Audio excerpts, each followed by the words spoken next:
Hello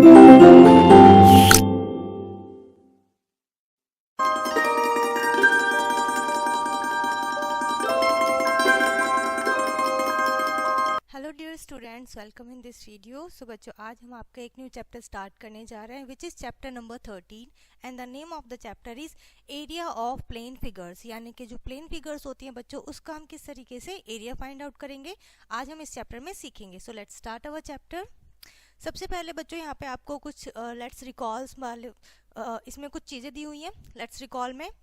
ठीक है, यहाँ पे आपको कुछ पॉइंट्स दिए हुए हैं जो हमें पीछे के जो भी हमने सीखा है प्रीवियस क्लासेस में, वो हमें यहाँ पर रिपीट करना है, रिकॉल करना है। सबसे पहले नेम ऑफ द शेप्स। ठीक है, कौन कौन सी शेप्स होती है हमारे पास? रेक्टेंगल होता है, स्क्वायर होता है और पैरेललोग्राम होता है, ट्राइंगल होता है, इक्विलेटरल ट्राइंगल होता है एंड देन सर्कल। ठीक है, अब इन चीज़ों में भी, ठीक है, ये हमारे शेप्स हो गए।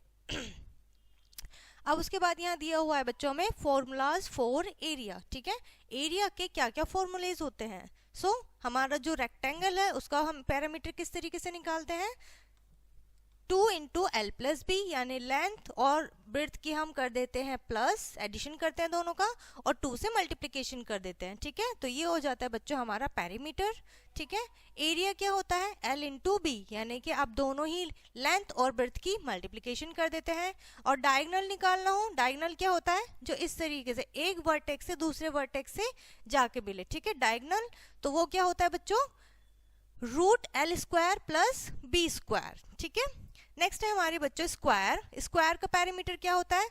ठीक है, सम ऑफ ऑल साइड, या फिर आप कह सकते हैं बच्चों 4 इंटू ए, यानी कि कोई भी इसकी एक साइड हमने क्या ले ली? ए ले ली है। ठीक है, और इसका हमें क्या करना है? 4 से मल्टीप्लाई, क्योंकि स्क्वायर में हमारी सारी जो साइड्स होती है वो इक्वल होती हैं। ये भी ए है, ये भी ए है, इस मीन 4 इंटू ए। क्लियर है इतना? उसके बाद आते हैं बच्चों हम अपना एरिया पे। स्क्वायर का एरिया कैसे निकालते हैं? सभी का हमने स्क्वायर कर दिया। ए स्क्वायर का मतलब क्या हो गया? ए इंटू ए। ठीक है, साइड इंटू साइड। ठीक है, क्लियर है इतना? चलिए नेक्स्ट हम आते हैं इसी शेप के डायगोनल पे। सो आपका क्या हो जाएगा? ए स्क्वायर प्लस ए स्क्वायर रूट। ठीक है, तो आपका कितना हो जाएगा? ए स्क्वायर प्लस ए स्क्वायर 2 ए स्क्वायर। ठीक है, क्लियर है इतना? नेक्स्ट है हमारा पैरेललोग्राम। सेम एज पैरामीटर क्या होगा? सम ऑफ ऑल साइड्स या फिर और एडजेसेंट साइड्स, और एरिया होगा बेस इनटू एल्टीट्यूड। ठीक है, नेक्स्ट आपका आता है बच्चों ट्राइंगल। ठीक है, पैरामीटर ऑफ अ ट्राइंगल मतलब सम ऑफ ऑल साइड्स। ठीक है, और एरिया क्या होता है? आप मान लीजिए ये हमारा क्या होता है? एक स्क्वायर का ही तो पार्ट होता है। ठीक है, और एक स्क्वायर का क्या होता है? सॉरी, रेक्टेंगल का ही हमारा बेस इनटू हाइट। ठीक है, और उसका कितना कर देंगे? हम हाफ कर देंगे, क्योंकि ये हमारे रेक्टेंगल से निकला हुआ है। ठीक है, हमने प्रीवियस क्लासेस में सीखा था। नेक्स्ट हमारे पास है इक्विलेटरल ट्राइंगल। ठीक है, इसका एरिया क्या होगा? √3/4। ठीक है, इंटू साइड। ठीक है, साइड की हम क्या कर देंगे? स्क्वायर, साइड स्क्वायर से मल्टीप्लाई कर देंगे। ठीक है, नेक्स्ट और लास्ट हमारी जो शेप है बच्चों वो है सर्कल। ठीक है, अब सर्कल का पैरामीटर क्या होता है? इसमें हमारी साइड्स तो होती नहीं है, इसमें हमारा होता है आर्क। ठीक है, क्लियर है? सो हमारा जो इसका पैरामीटर होता है 2πr।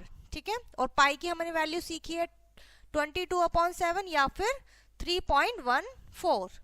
ठीक है, चलिए नेक्स्ट इसका एरिया क्या होगा? पाई रेडियस स्क्वायर, यानी कि R square units, and diameter क्या होगा? 2 इंटू आर, यानी कि 2 की मल्टीप्लाई कर देंगे रेडियस से। ठीक है, जो रेडियस होती है वो उसका डबल हो जाता है, तो हम क्या कर देते हैं? वो हमारा डायमीटर बन जाता है। ठीक है, एग्जाम्पल से समझते हैं। एग्जाम्पल रीड करेंगे बच्चों। The shape of a garden is shown in figure, यानी कि जो ये क्या है? आपको गार्डन की शेप दिखाई गई है फिगर। इट इज रेक्टेंगुलर, ये कैसे है? रेक्टेंगुलर शेप में है। In the middle and semi circle at the ends, और इसके एंड्स कैसे हैं? सेमी सर्कल, हाफ सर्कल है। ठीक है, जैसे कि आप लोग देख पा रहे हैं, ये आपका रेक्टेंगल है और ये आपके सेमी सर्कल है। Find the area perimeter of this garden, यानी कि आपको इस गार्डन का पैरीमीटर बताना है। ठीक है, तो आप क्या करेंगे? पहले आप इस रेक्टेंगल का पैरीमीटर निकालेंगे, देन आप सेमी सर्कल का पैरीमीटर निकालेंगे। ठीक है, चलिए सॉल्यूशन देखते हैं किस तरीके से करा है हमने। Length of a rectangle, rectangle की लेंथ कितनी है? ये आपका कितना है? 40 मीटर। इसमें से हमने रेडियस माइनस करनी है 2, r माइनस आर। ठीक है, सो माइनस माइनस कितने हो गए? प्लस 2r हो गए, यहाँ पर लिख दिया। अब 2r में से r की वैल्यू क्या है बच्चों? यहाँ पर ये दी हुई है 14 मीटर। ठीक है, तो हमने r की वैल्यू रख दी है 14 को हमने किसने से कर दिया, 2 से डिवाइड कर दिया, क्योंकि यहाँ पर भी क्या है, ये यहाँ पर भी सेम होगा, ठीक है। सो हमने जब इसको सॉल्व किया है तो ये हमारा कितना आया है, 40 माइनस 2 इंटू 14 अपॉन 2, ठीक है। सो आपका आ गया बच्चों 40 मीटर, ठीक है। विड्थ ऑफ द रेक्टेंगल कितनी आई है, 14 मीटर, ठीक है। एरिया कितना आएगा रेक्टेंगल का, 26। इसका कितना है, क्या निकल के आया बच्चों, length of the rectangle, length आ गई है, विड्थ हमारे पास है, ठीक है। सो हमने इन दोनों की मल्टीप्लाई कर दी तो हमारा एरिया निकल जाएगा, ठीक है। ये आपका फॉर्मूला लगा हुआ है। Diameter of a semi circle कितना दिया हुआ है, 14 मीटर है। Radius of a semi circle कितना दिया हुआ है, 14 को 2 से डिवाइड कर दीजिए, ठीक है। सो ये आपका क्या हो जाएगा, रेडियस आ जाएगी। नेक्स्ट आपका area of a 2 semi circle कितना होगा, आर स्क्वायर। आर स्क्वायर का मतलब हमारी जो यहाँ पर रेडियस निकली है उसका स्क्वायर, ठीक है। सो पाई का हमें पता ही है बच्चों 22/7 होता है। रेडियस से मल्टीप्लिकेशन कर दी हमने, 154 आपका क्या आ गया है, सेमी सर्कल का आपका एरिया आ गया, ठीक है। Area of a garden is equals to area of a rectangular plus area of a 2 semi circle, ठीक है, एंड्स। तो इन सभी को हम प्लस कर देंगे तो दोनों का हमारा पूरा कंप्लीट गार्डन का एरिया आ जाएगा, ठीक है, पेरीमीटर, सॉरी। नेक्स्ट आपका एग्जांपल है बच्चों, a flooring tile is in the shape of parallelogram, ठीक है। आपके जो फ्लोर की टाइल्स है वो किस शेप में है, parallelogram, whose base is 30 centimetre and corresponding height is 15 centimetre. How many such tiles are required to cover a floor area of this, यानी कि आपके 1350 मीटर स्क्वायर का फ्लोर एरिया को कवर करने के लिए कितने टाइल्स की नीड होगी। The tiles can be split in if required to fill up the corners, ठीक है। सो आपसे सिंपली क्या पूछा है, आपको टाइल्स की शेप दे, मतलब मेजरमेंट दे दिया है, ठीक है, क्या उसका हाइट है, विड्थ है, और आपको फ्लोर का दे दिया है, तो आपको पूछा है कि उसमें कितना आपका टाइल्स लगेंगी, ठीक है। So area of a floor आपको निकालना है, देन आपको फ्लोर का एरिया निकाल के क्या करना है, इससे सॉल्व कर देना है, ठीक है। चीजें आप रख देंगे। इसी तरीके के क्वेश्चन है बच्चों। नेक्स्ट हम आते हैं अपनी एक्सरसाइज पे, जिसमें हमारा फर्स्ट क्वेश्चन हम रीड करेंगे। A square and a rectangular field with measurement as given in the figure have the same perimeter, यानी कि इनके पैरीमीटर कैसे है, सेम है, ठीक है। Which field has a larger area, आपको बताना है एरिया किसका लार्ज है। तो आपको क्या करना है, पहले स्क्वायर और रेक्टेंगल का आप पैरीमीटर निकालेंगे, ठीक है। सो पैरीमीटर निकालने के बाद आपको एरिया निकालना है और फिर दोनों को कंपेयर करना है कि किसका लार्जर है, ठीक है। सो सेम आपके इसी के ऊपर बेस्ड है बच्चों ये सभी क्वेश्चन। जैसे हमने अभी एग्जांपल किया था, आपका रेक्टेंगुलर कुछ आपका पोर्शन दिया हुआ है, 2 सेमी सर्कल दिए हुए हैं, सेमी सर्कल में एक में हमारी रेडियस दी हुई है, ठीक है। सो इस तरीके के क्वेश्चन आप करेंगे। नेक्स्ट आपका है एरिया ऑफ अ रोम्बस, ठीक है।